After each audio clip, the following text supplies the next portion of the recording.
Welcome to Daily Plunge. We're in the book of Leviticus, chapter 18, verses 1 through 30. Now, this is a chapter that a lot of Christians avoid reading.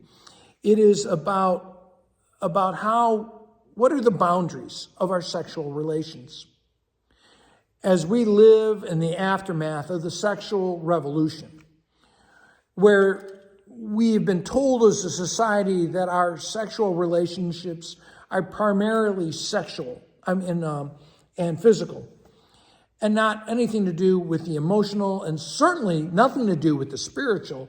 We have seen the wreckage of this everywhere, far and wide, and it continues to get worse and worse. The Lord said to his people, I took you out of slavery and out of paganism so that I'm the Lord, and I came to be your God so that you would be my people. So I want you to observe my ways and to follow in my paths. Keep my ways, and you shall not do these things. And he starts off by talking about not uncovering the nakedness of any of your close relatives. Your translation may have a different version, and we'll come to that. And I want you to think about it. One of the first things it's saying is that the sexual identity, the sexual nature of other people is sacred. It is holy, and it is not just for prurient observation. It's not for pornography. But there is a sense in which the whole understanding of uncovering the nakedness of someone else is a euphemism for having sexual relationships. So I want you to look at verse 7. Do not dishonor your father by having sexual relationships with your mother. Now, what's the point of this? Is that they are bound together, that God has made these two one flesh. And when you violate one, you violate both of them.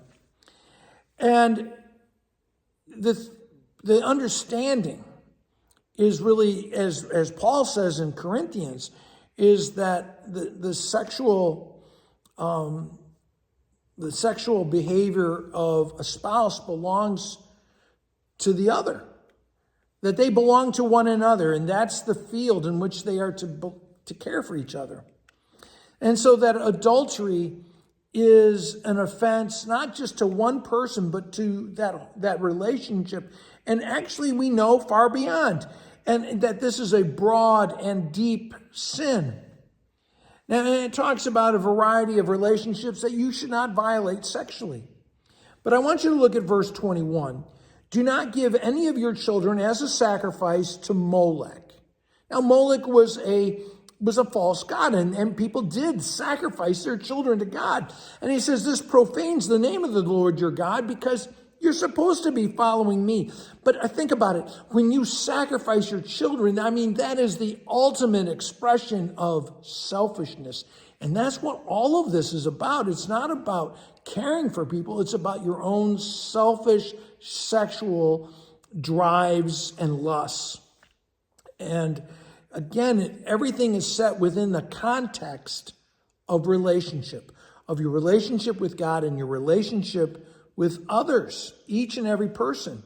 And goes on to forbid homosexuality and bestiality. And what does he say? He says, these were the practices of the pagans that were here before you. And they were broken societies. And we see that today, that as societies descend into paganism, these behaviors are on the rise again. The last thing he says is, do not defile yourselves. Don't defile the land or your society. And when you do this, you are cutting yourselves off.